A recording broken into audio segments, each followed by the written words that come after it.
नमस्कार दोस्तों, स्वागत है आप सभी का हमारे YouTube चैनल पावर प्लांट अड्डा पे। तो आज हम बात करेंगे कि एल्कली बॉयल आउट कैसे करते हैं और इसका क्या प्रोसीजर होता है, डिटेल्स में देखेंगे इसके बारे में। तो चलिए स्टार्ट करते हैं।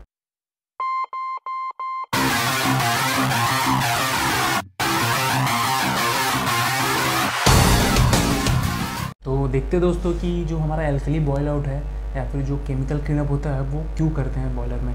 तो जनरली क्या होता है कि जितने भी हमारे प्रेशर पार्ट्स होते हैं बॉयलर के, तो जब वो सप्लायर के पास से आते हैं, मतलब मैन्युफैक्चर होते हैं, उस समय सप्लायर उसमें क्या है कि आपका मतलब ऑयल, ग्रीस या फिर जो अदर लुब्रिकेंट या फिर कुछ कोटिंग यूज़ करते हैं ताकि उसको मतलब कुछ एक्सटेंडेड टाइम तक सेफली, मतलब जैसे कि उस साइड पे जैसे आपका आता है कमीशनिंग होने के लिए, तो ऐसा तो है नहीं कि आज आया कल वो इरेक्ट हो जाएगा, परसों उसमें ऑपरेशन स्टार्ट हो जाए, ऐसा तो नहीं होता।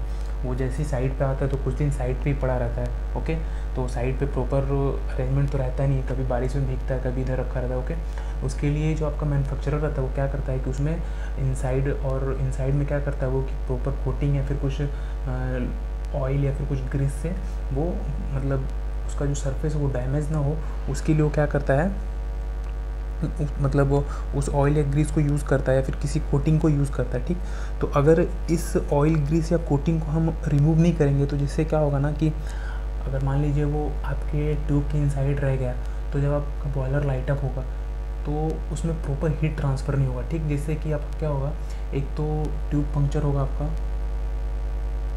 ट्यूब पंक्चर होगा। ओके, एंड जो आपका स्टीम क्वालिटी मिलेगा वो स्टीम क्वालिटी भी प्रॉपर नहीं मिलेगा हमको। ठीक, तो इन्हीं सब को मतलब इन्हीं सब डिफ़िकल्टीज़ को ओवरकम करने के लिए हम क्या करते हैं, एल्कली बॉयल आउट करते हैं।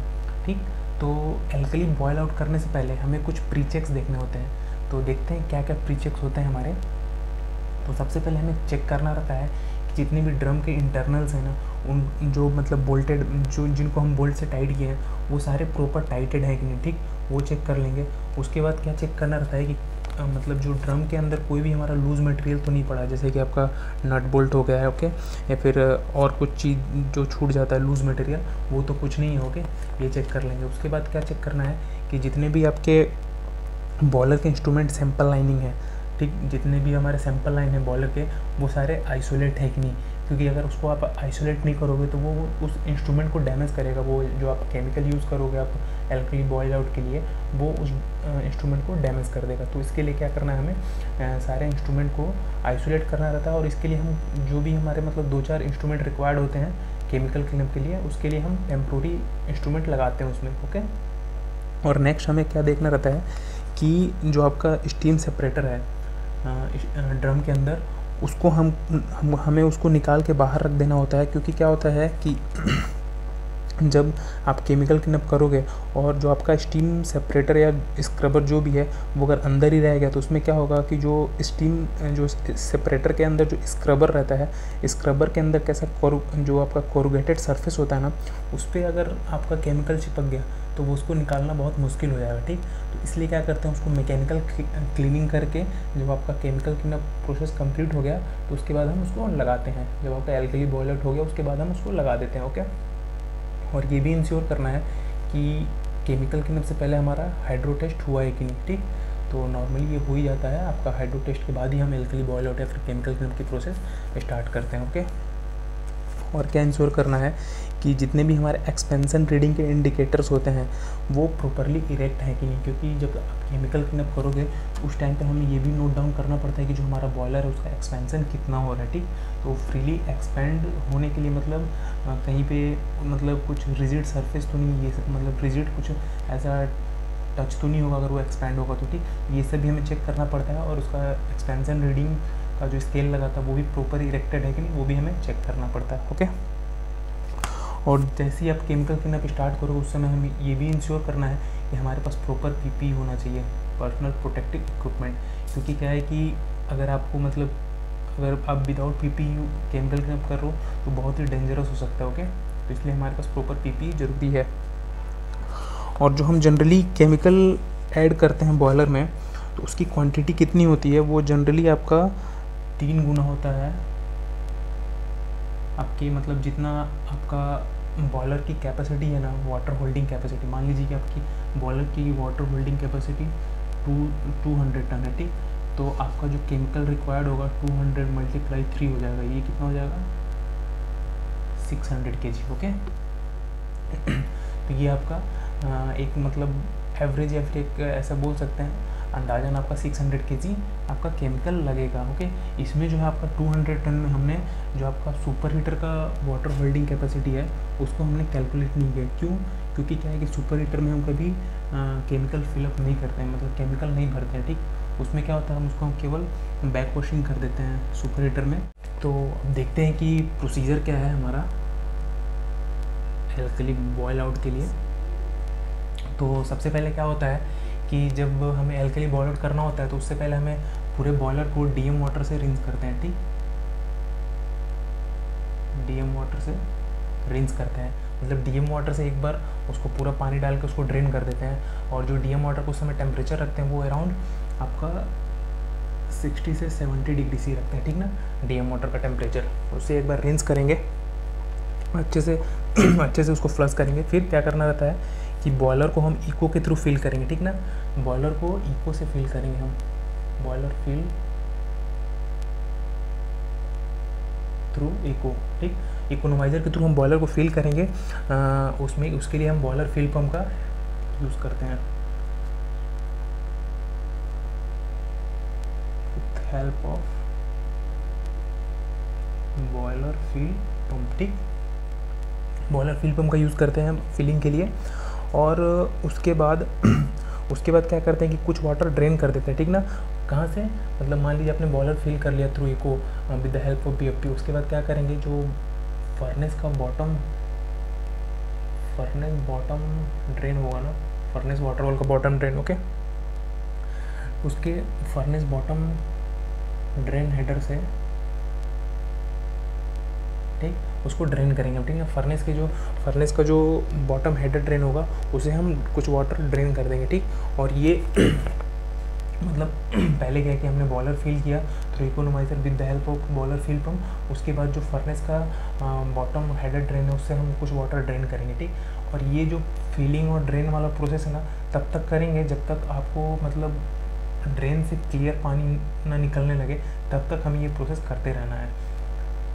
मतलब एक टाइम आएगा जब आपका जो ये आप ड्रेन कर रहे हैं ना हेडर से, बॉटम हेडर से, तो इससे आपका क्लियर वाटर आने लगेगा। ठीक तो क्लियर वाटर आने के बाद हमें इसको ये ड्रेन करने वाला प्रोसेस स्टॉप कर देना है। जैसे ही आपका क्लियर वाटर आना स्टार्ट हुआ तो हमें ये ड्रेन वाला प्रोसेस बंद कर देना। ओके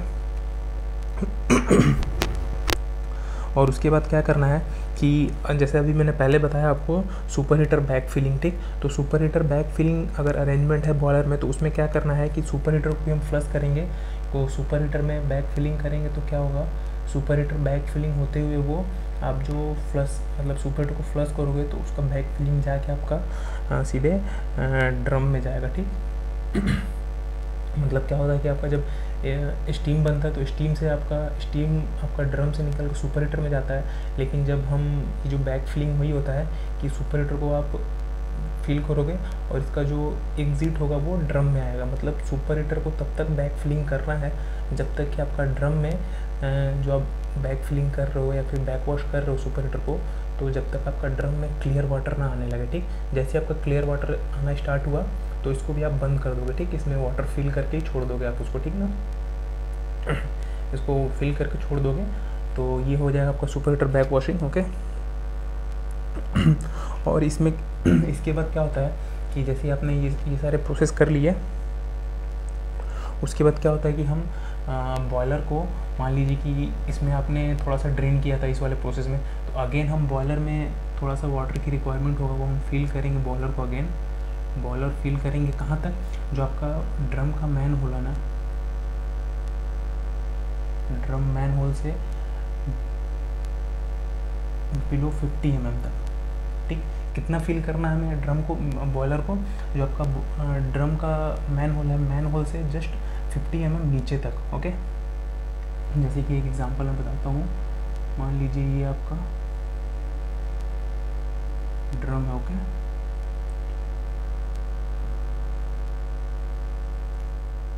तो मान लीजिए कि 50 mm नीचे, मान लीजिए यहाँ पे आपका ये मैन होल है। ओके मैन होल मान लीजिए आपको यहाँ तक इसको फिल करना होगा 50 मतलब मैन होल डोर से 50 mm नीचे तक उसको फिल करना है पूरा DM वाटर से, और उस कंडीशन में आपका ये मैन होल डोर खुला रहेगा। ओके, उसके बाद क्या करना है आपको कि जितना भी आपको रिक्वायर्ड क्वांटिटी है केमिकल का, ठीक, उसको एक अलग टैंक में मिक्स करके, मान लीजिए एक अलग टैंक ले लिया आपने, उसमें जो रिक्वायर्ड क्वांटिटी ऑफ केमिकल है, required quantity of chemical mixed in temporary tank, ठीक, जो रिक्वायर्ड क्वांटिटी अब जितना भी आपने कैलकुलेट किया, जितना भी आपको लगेगा केमिकल, वो आपने एक टेम्प्रोरी टैंक में मिक्स किया, ठीक, और उसको हम क्या करेंगे, मिक्स करके फिर आपका ये मैनुअल डोर तो खुला हुआ है, यहाँ से फिर हम ड्रम के अंदर डाल देंगे, ठीक ना, यहाँ से हम ड्रम के अंदर डाल देंगे। ओके, ड्रम के अंदर डाल के रिक्वायर्ड क्वांटिटी ऑफ जो आपका केमिकल है डाल के, उसके बाद क्या करेंगे, मैन होल को क्लोज़ कर देंगे। हम मैन होल को क्या करेंगे, अच्छे से क्लोज़ कर देंगे। ओके, और उसके बाद फिर हम क्या करेंगे, जो आपका ड्रम है अगेन हम उसको नॉर्मल लेवल तक फिल कर देंगे, जितना हम नॉर्मली रखते हैं उतना हम नॉर्मल फिल कर देंगे ड्रम को। ओके, उसके बाद क्या करना है कि जैसे ही आपका ये हो गया, आपका केमिकल फिलअप हो गया, आपने नॉर्मल केमिकल फिलअप के बाद आपने मैनुअल डोर लगा दिया। ओके, और आपने ड्रम का लेवल मेंटेन कर लिया, ठीक ना, नॉर्मल लेवल। तो उसके बाद हमें क्या करना है, बॉयलर को लाइट अप करना है, बॉयलर लाइट अप करना, ठीक। स्लोली आपको फायरिंग बढ़ाना है, मतलब इतना स्लोली करना है कि 1 डिग्री C पर मिनट आपको टेम्परेचर इंक्रीज़ करना है, कितना, 1 डिग्री C स्लोली आपको करना है। इसमें क्या होगा, आपका जो रिफ्रैक्टिव मटेरियल है वो भी ड्राई हो जाएगा, ड्राई आउट हो जाएगा, और आपका धीरे धीरे प्रेशर भी इंक्रीज़ होता रहेगा, ठीक ना।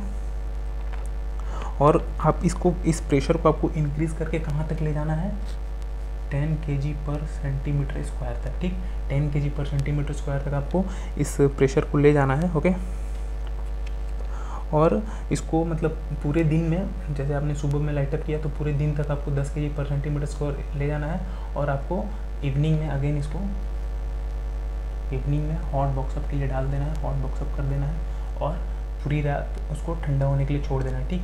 और ड्यूरिंग आपका जब ये 10 kg सेंटीमीटर स्क्वायर, ये जो प्रेशर है 10 kg आ जाएगा, तो उस कंडीशन में क्या होता है कि जब आपका प्रेशर राइज हो रहा है तो उस कंडीशन में हमें क्या करना है ना कि फर्नेस के बॉटम हेडर के ड्रेन को ऑपरेट करते रहना है। इस कंडीशन में हमें क्या करना है, फर्नेस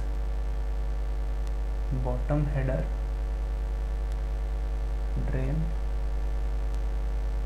ऑपरेट ड्यूरिंग प्रेशराइजिंग, ठीक। क्या करना है कि जैसे जैसे आप प्रेशराइज करते जाएंगे उस दौरान हमें फर्नेस बॉटम हेडर ड्रेन को ऑपरेट करना है, ठीक।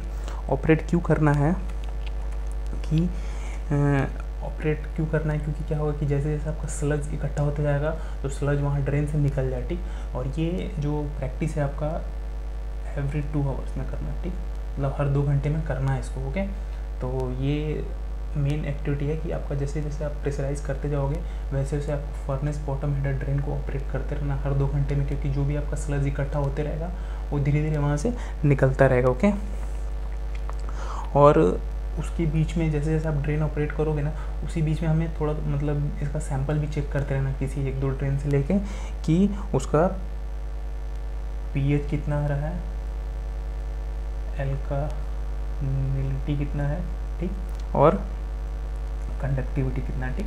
तो इसको चेक करने के लिए हमें मतलब 1-2 ड्रेन से सैंपल लेके pH, एल्कालिनिटी और कंडक्टिविटी भी चेक करते रहना। ओके, ये तो हो गया आपका फर्स्ट डे का, ठीक। और आपने इतना करके फिर उसको इवनिंग में हॉट बॉक्सअप के लिए डाल दिया और तो पूरे रात वो ठंडा हुआ, ठीक। अगेन सेकेंड डे हमें क्या करना है, सेकेंड डे अगेन हमें लाइट अप करना है, ठीक, अगेन लाइट अप करना है। और अगर आपका ड्रम का लेवल कम हुआ है तो उसको नॉर्मल लेवल मेंटेन कर लीजिए, और अगर आपका जो केमिकल आपने फिल किया था अगर उसका कंसंट्रेशन कम हुआ है तो अगेन आप मतलब टेम्प्रोरी टैंक में मिक्स करके अगेन उसको फिल कर सकते हैं। अगर आपका कंसंट्रेशन कम हुआ है तो, ठीक, नॉर्मली कंसंट्रेशन जल्दी कम होता नहीं है, अगर कम हुआ तो अगेन आप मिक्स कर सकते हो उसमें। ओके, अगेन सेकेंड डे आपको लाइट अप करना है और स्लोली आपको प्रेशर इंक्रीज़ करना है, ठीक ना, स्लोली इंक्रीज प्रेशर कितने तक करना है सेकेंड डे में आपको 30 kg पर सेंटीमीटर स्क्वायर तक करना है, ठीक। सेकेंड डे कितना करना है आपको, 30 kg पर सेंटीमीटर स्क्वायर तक, ओके। और इसमें भी सेम आपको एक्टिविटी करना है जैसे फर्स्ट डे आपने किया था कि फर्नेस बॉटम हीटर ड्रेन को ऑपरेट करना है, ठीक, ड्यूरिंग प्रेशराइजेशन, ओके। और कब तक करना है, जब तक कि इसका प्रेशर 10 kg तक ना आ जाए, ठीक। 10 kg आएगा उसके बाद उसको छोड़ देना है, ठीक। उसके बाद आपको उसका ड्रेन मतलब बॉटम हेडर ड्रेन को ऑपरेट नहीं करना है। और जब भी आप इसको मतलब अगेन जैसे फर्स्ट डे आपने बॉटम हेडर ड्रेन को ऑपरेट किया, ठीक ना, ताकि स्लज निकल जाए, तो उस पीरियड में जैसे आपने पीएच, एल्कलिनिटी और कंडक्टिविटी चेक किया, तो सेम सेकेंड डे में भी वही प्रैक्टिस करना है आपको, ठीक। उसके बाद हम थर्ड डे में आ जाएंगे, ठीक। आप ये एक्टिविटी करके अगेन आपको इवनिंग में आपको बॉयलर हॉट बॉक्सर पे डाल देना है, ठीक। थर्ड डे अगेन हम लाइट अप करेंगे और इस बार हम स्लोली प्रेशर इंक्रीज करेंगे, कहाँ तक, 40 kg पर सेंटीमीटर स्क्वायर तक, ओके। और 40 kg पर सेंटीमीटर स्क्वायर कितनी देर रखना हमें, बस 2 आवर्स, ज़्यादा नहीं, केवल 2 आवर्स, 2 घंटे हमें 40 kg पर सेंटीमीटर स्क्वायर प्रेशर रखना है। और इसके बाद हमें अगेन वही जो प्रोसेस था आपका, फर्नेस बॉटम हीटर ड्रेन को ऑपरेट करना है और सैंपल चेक करना है। सैंपल चेक करना है किसका, सेम पीएच, एल्कलिनिटी और कंडक्टिविटी, ओके। और इसमें जो आप लास्ट डे है इसमें आप एक और चेक करेंगे ऑयल। और तो आपने जैसे ही मतलब बॉयलर शट डाउन कर दिया, उसके बाद क्या करना है आपको कि जैसे मैंने बताया कि आपको मतलब 8 से 10 बार आपको क्या करना रहेगा, सैंपल चेक करना पड़ेगा किसका, एक तो पीएच चेक करना है, एल्कलिनिटी और कंडक्टिविटी, ठीक। उसके बाद ऑयल का और फॉस्फेट का, ठीक। तो सैंपल चेक करना 8 से 9 बार में, 8 से 10 बार जब चेक करेंगे आप, तो मैक्सिमम इतने टाइम्स में आपका जो सैंपल है वो ऑयल और फॉस्फेट का जो कंटामिनेशन है वो 0.5 ppm से कम हो जाएगा, ठीक, लेस देन हो जाएगा आपका 0.5 ppm से, ओके। तो उसके बाद क्या होगा आपका, अगर ये आपका इतना आ गया 0.5 ppm, तो आपका मतलब एल्कली बॉयल आउट सक्सेसफुल हो गया, ठीक।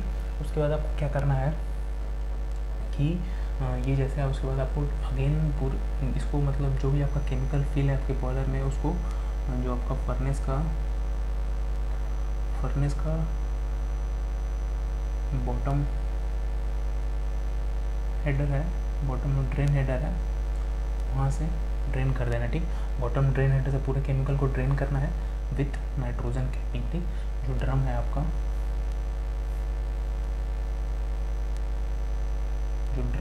ड्रम का जो वेंट है, ठीक, आप ड्रेन करने के लिए वेंट तो खोलोगे, तो वेंट में हमको क्या करना है, नाइट्रोजन की कैपिंग देना है, ठीक।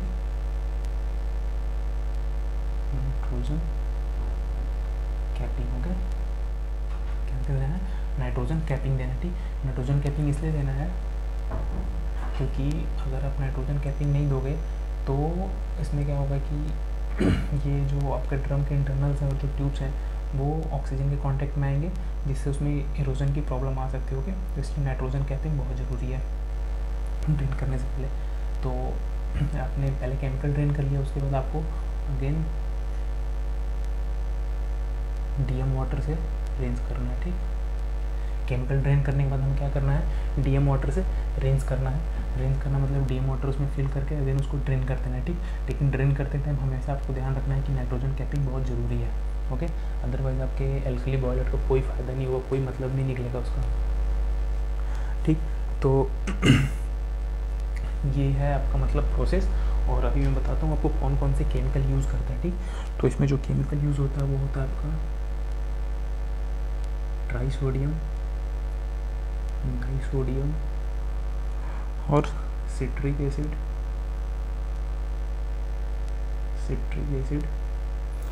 And ammonia, hydrogen, bleaching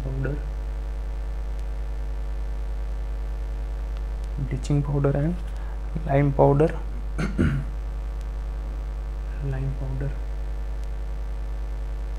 okay. तो ये सारे केमिकल यूज़ करते हैं। और एक इसमें और रहेगा आपका नाइट्रोजन सिलेंडर,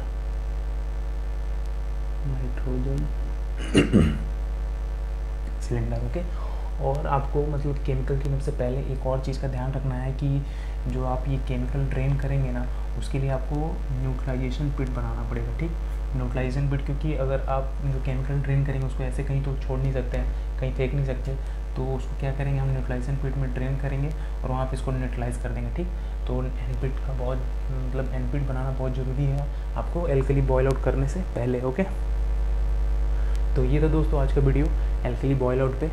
तो वीडियो कैसा लगा ज़रूर बताएं। अगर वीडियो में कुछ समझ में नहीं आया आपको तो ज़रूर कमेंट करके पूछें, और वीडियो को लाइक करें और चैनल को सब्सक्राइब करें और अपने दोस्तों के साथ ज़रूर शेयर करें।